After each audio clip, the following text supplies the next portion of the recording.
بسم اللہ الرحمن الرحیم۔ میرے دوستو، آج کی ویڈیو میں اس ہستی کا ذکر کریں گے جو سارے مومنین کی ماں ہے، اور جب اس مبارک اور پاکیزہ ہستی پر تہمت لگی تو ان کی وکالت کرنے کے لیے خود حق سبحانہ و تعالی وکیل بن کر تشریف لائے۔ یہ سارا واقعہ بخاری شریف سے لیا گیا ہے۔ اس واقعے کو آخر تک ضرور سنیے گا۔ مزید ایسی اسلامک معلومات کے لیے آپ ہمارے ساتھ جڑ جائیں، ہمارے چینل کو سبسکرائب کر دیں اور بیل نوٹیفیکیشن پر کلک کر دیں تاکہ ہر نئی آنے والی ویڈیو کا نوٹیفیکیشن بر وقت آپ کو مل سکے۔ تو میرے دوستو، حدیث کی کتابوں میں اور خصوصاً بخاری شریف میں یہ واقعہ غیر معمولی تفصیل کے ساتھ ذکر کیا گیا ہے کہ جب حضرت رسول کریم صلی اللہ علیہ وسلم غزوہ بنی المصطلق کے لیے تشریف لے گئے تو بیویوں میں قرعہ ڈالا کہ کس کو ساتھ لے جائیں۔ نتیجن تو امہات المومنین میں سے حضرت عائشہ رضی اللہ تعالی عنہ کا نام نکل آیا، اور معمول یہ تھا کہ حضرت عائشہ رضی اللہ تعالی عنہ اپنے ہودج میں سوار ہو جاتی تھی اور اس ہودج کو اٹھا کر اونٹ پر رکھ دیا جاتا تھا۔ غزوہ سے فراغت کے بعد مدینہ طیبہ کو واپس ہوتے ہوئے ایک رات یہ واقعہ پیش آیا کہ قافلہ ایک منزل میں ٹھہرا، اور آخر شب میں روانہ ہونے سے کچھ پہلے اعلان کیا گیا کہ قافلہ روانہ ہونے والا ہے، تاکہ لوگ اپنی اپنی ضرورتوں سے فارغ ہو کر روانگی کے لیے تیار ہو جائیں۔ حضرت عائشہ رضی اللہ تعالی عنہا کو قضاء حاجت کی ضرورت تھی، اس لیے فراغت کے لیے جنگل کی طرف ذرا فاصلے پر چلی گئی۔ وہاں اتفاقاً ان کا ہار ٹوٹ کر گر گیا، جس کے گرنے کا وہاں پتہ نہ چلا۔ اپنی جگہ پر واپس آئیں تو گلے میں ہار نہ پا کر اس جگہ واپس گئیں جہاں ہار گرا تھا۔ اس کی تلاش میں ان کو دیر لگ گئی۔ جب واپس اپنی جگہ پہنچی تو دیکھا کہ قافلہ روانہ ہو چکا ہے۔ جس اونٹ پر سوار ہوا کرتی تھی اس کا قصہ یہ ہوا کہ جب قافلہ روانہ ہونے لگا تو معمول کے مطابق حضرت عائشہ رضی اللہ تعالی عنہ کا ہودج یہ سمجھ کر کہ وہ اس میں موجود ہیں اونٹ پر سوار کر دیا گیا۔ اٹھاتے وقت ذرا بھی اس امر کا شبہ نہ ہوا کہ اس میں حضرت صدیقہ رضی اللہ تعالی عنہ نہیں ہے، کیونکہ وہ جسم کے اعتبار سے بھاری نہ تھی، معمولی خوراک کھاتی تھی، بدن میں معمولی سا بوجھ تھا۔ اس کی وجہ سے ہودج اٹھانے والوں کو یہ اندازہ ہی نہ ہوا کہ ہودج خالی ہے، چنانچہ اونٹ کو ہانک دیا گیا۔ حضرت عائشہ صدیقہ رضی اللہ تعالی عنہ فرماتی ہیں کہ میں نے اپنی جگہ واپس آ کر قافلہ کو نہ پایا۔ میں قافلہ کے پیچھے دوڑنے یا ادھر ادھر تلاش کرنے کے بجائے اپنی جگہ چادر اوڑھ کر بیٹھ گئی اور خیال کیا کہ جب آج حضرت صلی اللہ تعالی علیہ وآلہ وسلم کو یہ معلوم ہوگا کہ میں ہودج میں نہیں ہوں تو مجھے اسی جگہ تلاش فرما لیں گے۔ اگر ادھر ادھر گئیں اور جگہ جاتی ہوں تو تلاش میں مشکل ہوگی، اس لیے اپنی جگہ چادر میں لپٹ کر بیٹھ گئیں۔ آخر رات کا وقت تھا، نیند کا غلبہ ہوا، وہیں لیٹ کر آنکھ لگ گئی۔ صفوان بن معطل رضی اللہ تعالی عنہ کو آن حضرت صلی اللہ علیہ وسلم نے اس خدمت کے لیے پہلے سے مقرر فرما رکھا تھا کہ وہ قافلہ کے پیچھے رہیں، اور قافلہ روانہ ہونے کے بعد گری پڑی جو کوئی چیز رہ گئی ہو اس کو اٹھا کر محفوظ کر لیا کریں۔ اس منزل سے پہلے جس جگہ منزل کی تھی وہ وہاں سے آ رہے تھے، سفر کرتے ہوئے صبح کے وقت اس جگہ پہنچے جہاں میں موجود تھی۔ ابھی روشنی پوری نہ ہوئی تھی۔ انہوں نے دور سے اتنا دیکھا کہ کوئی آدمی پڑا سو رہا ہے۔ قریب آئے تو انہوں نے مجھے پہچان لیا، کیونکہ انہوں نے پردے کے احکام نازل ہونے سے پہلے مجھے دیکھا تھا۔ مجھے پہچان کر اور جنگل بیابان میں تنہا دے کر انہوں نے انا للہ و انا الیہ راجعون پڑھا۔ اس کے پڑھنے کی آواز کان میں پہنچی تو میری آنکھ کھل گئی۔ میں نے فوراً اپنی چادر سے اپنا چہرہ ڈھک لیا۔ خدا کی قسم انہوں نے مجھ سے ایک بات بھی نہیں کی، اور نہ میں نے کوئی کلمہ سوائے انا للہ و انا الیہ راجعون کے سنا۔ اس کے بعد حضرت صفوان رضی اللہ تعالی عنہ اپنی اونٹنی میرے قریب لائے اور اونٹنی بٹھا دی اور پشت پھیر کر کھڑے ہو گئے۔ میں اونٹنی پر سوار ہو گئی۔ اس کے بعد اونٹنی کی نکیل پکڑے ہوئے آگے آگے چلتے رہے، حتیٰ کہ دوپہر کے وقت وہاں پہنچ گئے جہاں لشکر ہم سے پہلے پڑاؤ ڈال چکا تھا۔ بس کچھ لوگوں نے بری بات کی تہمت لگا دی اور اسے اچھالنا شروع کر دیا۔ تہمت کے لگانے اور اچھالنے میں سب سے بڑا حصہ عبداللہ بن ابی بن سلول کا تھا، جو منافقوں کا سردار تھا۔ لشکر وہاں سے روانہ ہوا اور سفر سے واپس لشکر مدینہ منورہ پہنچا۔ مدینہ پہنچ کر میں 1 ماہ تک بیمار رہی۔ اس عرصے میں تہمت لگانے والوں کی باتوں کا لوگوں میں چرچا ہوتا رہا اور مجھے کچھ خبر نہ ہوئی۔ البتہ اس عرصہ میں یہ بات کھٹکتی تھی کہ حضور انور صلی اللہ علیہ وسلم اس سے قبل میری بیماری میں جس لطف و مہربانی کا برتاؤ فرماتے تھے، آج کل اس لطف و مہربانی کا اندازہ نہیں ہے۔ بس یہ ہوتا تھا کہ آپ گھر میں تشریف لاتے اور سلام فرماتے، پھر مجھے خطاب کیے بغیر دوسروں سے دریافت فرماتے تھے کہ اس کا کیا حال ہے۔ مجھے یہ چیز کھٹکتی تھی اور تہمت والی بات کا مجھے پتہ نہ تھا۔ اول تو مرض، پھر آن حضرت صلی اللہ علیہ وسلم کی بے التفاتی، اس کی وجہ سے میں بہت کمزور ہوئی۔ اسی دوران ایک رات کو مصطح رضی اللہ عنہ صحابی کی والدہ ام مصطح کو ساتھ لے کر میں نے قضاء حاجت کے لیے باہر جانے کا ارادہ کیا، کیونکہ اس وقت گھروں میں بیت الخلاء بنانے کا رواج نہ تھا اور عورتیں صرف رات کو قضاء حاجت کے لیے باہر جاتی تھی۔ جب میں قضاء حاجت سے فارغ ہو کر مصطح کی والدہ کے ساتھ گھر کی طرف آنے لگی تو ان کا پاؤں چادر میں الجھ گیا، جس کی وجہ سے وہ گر پڑی۔ اس وقت ان کی زبان سے یہ کلمہ نکلا، تعیسہ مصطح، یعنی مصطح ہلاک ہو۔ ماں کی زبان سے بیٹے کے لیے بد دعا کا کلمہ سن کر مجھے بڑا تعجب ہوا۔ میں نے کہا یہ بہت بری بات ہے، تم ایک نیک آدمی کو برا کہتی ہو جو غزوہ بدر میں شریک تھا، یعنی ان کا بیٹا مصطح۔ اس پر انہوں نے تعجب سے کہا کہ بیٹی کیا تجھے خبر نہیں کہ میرا بیٹا مصطح کیا کہتا پھرتا ہے؟ میں نے پوچھا کیا کہتا ہے؟ اس پر انہوں نے تہمت والی بات سنائی۔ یہ سن کر میرا مرض اور بڑھ گیا۔ جب میں گھر واپس آئی اور حسب معمول رسول اکرم صلی اللہ علیہ وسلم تشریف لائے تو سلام کیا اور اسی طریقہ پر مزاج پرسی فرمائی کہ اس کا کیا حال ہے۔ میں نے آن حضرت صلی اللہ علیہ وسلم سے اجازت طلب کی کہ اپنے والدین کے گھر چلی جاؤں۔ آپ صلی اللہ علیہ وسلم نے اجازت دے دی۔ وہاں جانے سے میرا مقصد یہ تھا کہ والدین سے اس معاملہ کی تحقیق کروں۔ میں نے جا کر والدہ سے پوچھا، انہوں نے تسلی دی کہ بیٹا تجھ جیسی عورتوں کے دشمن ہوا کرتے ہیں اور ایسی چیزیں اس عورت کے لیے پیش آیا کرتی ہیں جو اپنے شوہر کے نزدیک حسن و جمال میں حیثیت رکھتی ہوں۔ اگر اس کی نظریں چڑھی ہوئی ہوں تو سوکنوں کی طرف سے کثرت سے ایسی چیزیں پیش آتی ہیں، لہذا زیادہ فکر مند ہونے کی ضرورت نہیں، معاملہ یوں ہی رفع دفع ہو جائے گا۔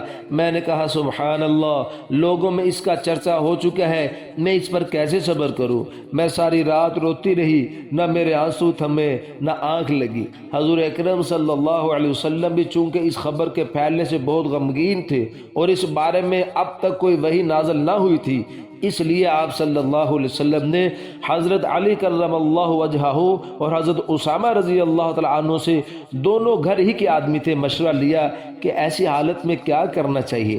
حضرت اسامہ بن زید رضی اللہ عنہ نے تو کھل کر عرض کیا، جہاں تک ہمارا علم ہے ہمیں عائشہ رضی اللہ تعالیٰ عنہ کے بارے میں کوئی بدگمانی نہیں، ان کی کوئی بات ایسی نہیں جس سے بدگمانی کی راہ پیدا ہو، آپ ان افواہوں کی کچھ پرواہ نہ فرمائیں۔ حضرت علی کرم اللہ وجہہ نے آپ کو غم اضطراب سے بچانے کے لیے یہ مشورہ دیا کہ اللہ تعالیٰ نے آپ پر کچھ تنگی نہیں فرمائی، عورتیں اور بہت ہیں اور گھر کی باندی سے تحقیق فرما لیں۔ چنانچہ سرور عالم صلی اللہ علیہ وسلم نے بریرہ رضی اللہ عنہ سے پوچھ گچھ فرمائی جو حضرت عائشہ رضی اللہ تعالیٰ عنہ کی باندی تھی۔ انہوں نے عرض کیا کہ اور تو کوئی بات عیب کی مجھے ان میں نظر نہیں آئی سوائے اس کے کہ وہ رو عمر لڑکی ہے، بعض اوقات آٹا گوندھ کر سو جاتی ہے، بکری آ کر آٹا کھا جاتی ہے۔ آن حضرت صلی اللہ علیہ وسلم نے حضرت زینب بنت جحش رضی اللہ عنہ سے بھی دریافت فرمایا۔ انہوں نے عرض کیا کہ یا رسول اللہ، میں اپنے کانوں اور آنکھوں پر تہمت نہیں دھرتی ہوں کہ خواہ مخواہ تہمت لگانے والوں کے ساتھ شریک ہو جاؤں، اللہ کی قسم میں تو عائشہ کے بارے میں خیر کے سوا کچھ نہیں جانتی ہوں۔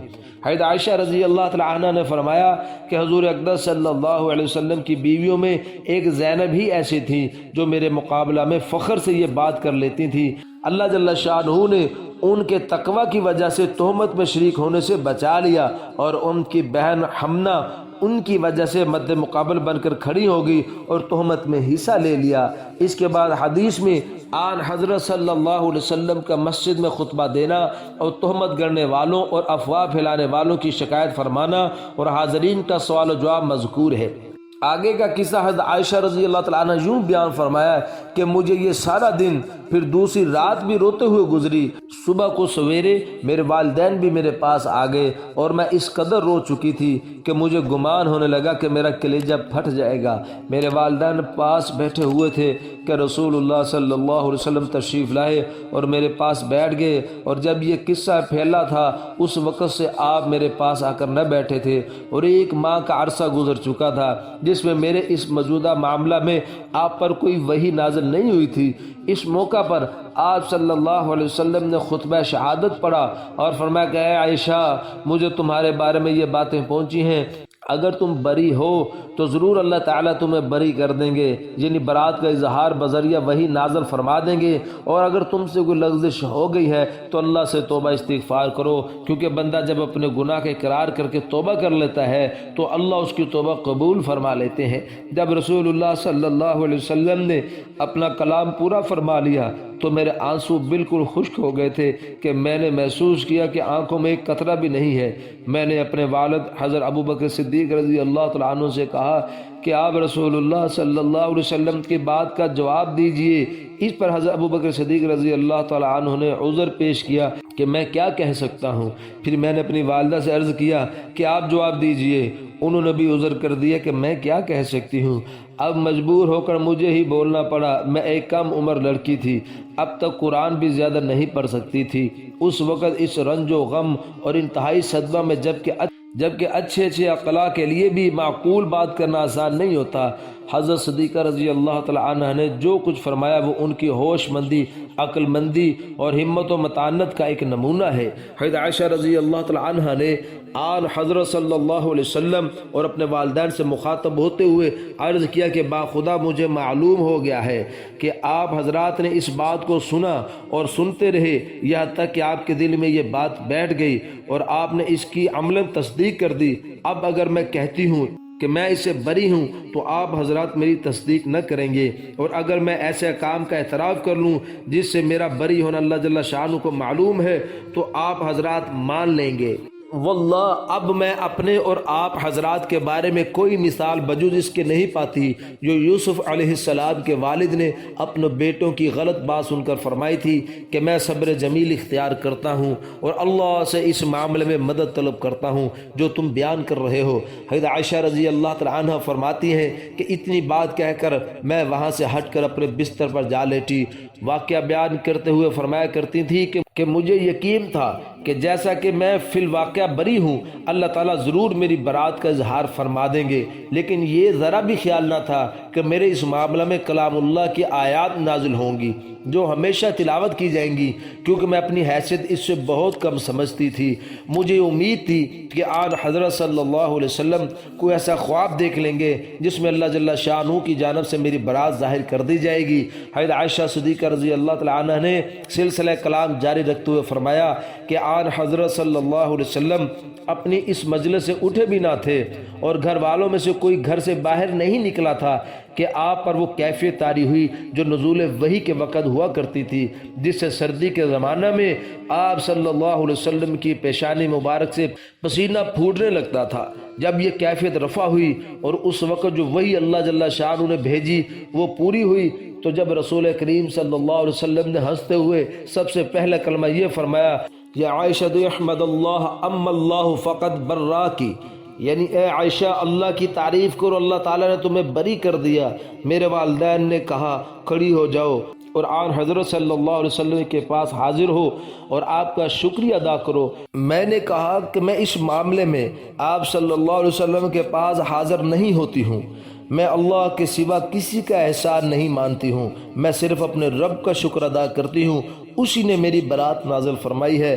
نہ میں آپ کی تعریف کرتی ہوں نہ آپ لوگوں کی تعریف کرتی ہوں، آپ لوگوں نے تو بات سن کر اس کی مخالفت کی ہی نہ تھی۔ حضرت عائشہ صدیقہ رضی اللہ تعالی عنہ کی برات کا سلسلہ میں سورہ نور کی 10 آیات نازل ہوئیں جو اس سورت کے دوسرے رکوع سے شروع ہیں، جن میں پہلی آیت یہ ہے جس کا ترجمہ ہے جن لوگوں نے یہ تہمت لگائی وہ تمہارے اندر ایک چھوٹا سا گروہ ہے، تم اس بہتان کو اپنے حق میں برا نہ سمجھو بلکہ یہ انجام کے اعتبار سے تمہارے حق میں بہتر ہی بہتر ہے۔ ان میں سے ہر شخص کو جتنا اس نے کچھ کیا اس کا گناہ ہوا، اور ان میں سے جس نے اس بہتان میں سب سے بڑھ چڑھ کر حصہ لیا اس کے لیے دردناک سزا ہے۔ حضرت عائشہ صدیقہ رضی اللہ تعالی عنہا کو تہمت لگانے کے سلسلہ میں عبداللہ بن ابی اور حضرت حسان رضی اللہ تعالی عنہ اور حضرت مصطح رضی اللہ عنہ اور حضرت حمنہ بنت جہش رضی اللہ عنہ کا نام حدیث کی کتابوں میں مذکور ہے۔ ان میں عبداللہ بن ابی تو منافقوں کا سردار تھا اور اس نے اس قصہ کو آگے بڑھایا اور خوب اچھالا، اور حضرت مصطح رضی اللہ تعالی عنہ اور حضرت حسان رضی اللہ عنہ اور حضرت حمنہ رضی اللہ تعالی عنہ عورت یہ تینوں مخلص مسلمان تھے، لیکن منافقوں کی باتوں میں آ کر یہ بھی ان کے ساتھ لگ گئے تھے۔ قرآنی ضابطہ کے مطابق تہمت لگانے والوں کے ذمہ گواہ پیش کرنا تھا، لیکن وہ ایک بالکل ہی بے بنیاد خبر کو لیے پھرتے تھے۔ گواہ کہاں سے لاتے؟ نتیجہ یہ ہوا کہ نبی کریم صلی اللہ علیہ وسلم نے تہمت لگانے والوں پر شرعی ضابطہ کے مطابق حد قذف یعنی تہمت لگانے کی سزا جاری فرمائی اور 80 کوڑے لگائے۔ تہمت لگانے کی یہ سزا ابھی سورہ نور کے پہلے رکوع میں مذکور ہے۔ اور حضرت سرور عالم صلی اللہ علیہ وسلم کے دشمنوں نے، جن میں منافقین بھی تھے جو مارے آستین بنے ہوئے تھے، آپ کے خلاف ایسی ساری تدبیریں صرف کر ڈالیں اور آپ کو ایذا پہنچانے کی جو صورتیں کسی کے ذہن میں آ سکتی تھی وہ سب اختیار کر لیں۔ ان کی طرف سے جو ایذائیں آپ صلی اللہ علیہ وسلم کو پہنچی ہیں ان میں شاید یہ آخری سخت اور روحانی ایذا تھی کہ ازواج مطہرات میں سے جو آپ صلی اللہ علیہ وسلم کو سب سے زیادہ محبوب تھیں اور جو مقدس ترین خاتون تھیں، ان پر اور ان کے ساتھ حضرت صفوان بن معزل رضی اللہ عنہ جیسے مقدس صحابی پر عبداللہ بن ابی منافق نے تہمت گھڑی، پھر اس کو رنگ دیا اور پھیلایا۔ اس بے اصل اور بے دلیل ہوائی تہمت کی وجہ سے حضرت ام المومنین اور خود رسول اللہ صلی اللہ علیہ وسلم کو جو روحانی ایذا پہنچی تھی، حق تعالی شانہ نے اس کے ازالہ اور صدیقہ رضی اللہ تعالی عنہ کی برات کے لیے وحی الہی کے کسی اشارے پر اکتفا نہیں فرمایا، بلکہ قرآن کے تقریباً 2 رکوع نازل فرمائے۔ اور جو کوئی ایسی تہمت گھڑنے یا جو شخص اس کے تذکرے میں حصہ لے ان سب کے لیے عذاب دنیا اور عذاب آخرت کے وعیدیں نازل فرمائی۔ در حقیقت اس واقعہ افق نے حضرت صدیقہ رضی اللہ عنہ کے عفت و تقدس کے ساتھ ان کے اعلیٰ عقل و فہم کی کمالات کو بھی روشن کر دیا۔ اس لیے اس واقعے میں جو آیات مذکور ہیں ان میں سب سے پہلی آیت میں حق تعالی شانہ نے فرمایا کہ اس حادثہ کو اپنے لیے شر نہ سمجھو بلکہ یہ تمہارے لیے خیر ہے۔ اس سے بڑی خیر کیا ہوگی کہ اللہ تعالیٰ نے آیات قرآنیہ نازل فرما کر ان کی پاکی اور نزاہت کی شہادت دی جو قیامت تک تلاوت کی جائیں گی۔ ضابطہ کا تقاضا تو یہ تھا کہ جیسے ہی کچھ لوگوں نے تہمت لگائی تھی اسی وقت ان سے گواہ طلب کیے جاتے اور گواہ پیش نہ کر سکنے پر فوراً سزا جاری کر دی جاتی، لیکن آن حضرت صلی اللہ علیہ وسلم نے ایسا نہیں کیا بلکہ وہی کا انتظار فرمایا۔ اگر گواہوں کا مطالبہ فرما کر چٹپٹ سزا جاری فرما دیتے تو ممکن تھا کہ لوگوں کو دلوں میں یہ بدگمانی پیدا ہو جاتی کہ دیکھو اپنے گھر کا معاملہ ہے، اس کو سزا دے کر دبا رہے ہیں۔ ایسا یقین کر لینے والے کافر ہو جاتے۔ آپ صلی اللہ علیہ وسلم نے ان کا ایمان بچانے کے لیے خود صدمہ اٹھایا اور رنج و کرب کے پہاڑ برداشت کیے، اور جب بذریعہ وہی برات نازل ہوئی تو سزا جاری فرمائی۔ آخر میں یہ بات بھی سمجھ لینا چاہیے کہ اگر کسی کی بیوی پر کوئی آدمی تہمت لگا دے اور وہ جھوٹی بھی ثابت ہو جائے تب بھی وہ شخص اس کا چرچا پسند نہ کرے گا اور نہ اسے اپنی کتاب میں جگہ دے گا۔ یہ کھلی ہوئی بات ہے۔ اس بات کو سمجھ لینے سے ہر صاحب ہوش و گوش یہ سمجھنے پر مجبور ہو جاتا ہے کہ قرآن مجید میں حضرت سرور دو عالم صلی اللہ علیہ وسلم کی بنائی ہوئی کتاب نہیں ہے۔ اگر یہ کتاب ان کی اپنی بنائی ہوئی ہوتی تو اول تو برات کا اعلان فرمانے کے لیے مہینہ سوا مہینہ کا انتظار کیوں فرماتے اور مصیبت و پریشانی میں کیوں مبتلا ہوتے؟ پھر ان آیات کو کتاب میں کیوں شامل فرماتے جن میں آپ کی چہیتی بیوی پر تہمت کا تذکرہ ہے؟ اور یہ بھی معلوم ہوا کہ اللہ جل شانہ کی طرف سے جو وحی آتی تھی آپ صلی اللہ علیہ وسلم اس کو چھپانے کا اختیار نہیں رکھتے تھے۔ جو کچھ اللہ جل شانہ کی طرف سے نازل ہوتا تھا اس کی تعلیم دیے بغیر چارہ نہ تھا۔ آپ صلی اللہ علیہ وسلم اللہ کی جانب سے مامور تھے۔ اگر آپ صلی اللہ علیہ وسلم کو کوئی آیت قرآن سے کم کرنے کا اختیار ہوتا تو ان آیات کو کتاب اللہ میں شامل ہی نہ رہنے دیتے۔ تہمت کا واقعہ پیش آیا، اس کے بارے میں آیات نازل ہوئیں، ان سے احکام معلوم ہوئے، اہل ایمان کو طرح طرح کی ہدایات اور نصیحتیں حاصل ہوئیں، یہ سب خیر ہی خیر ہے۔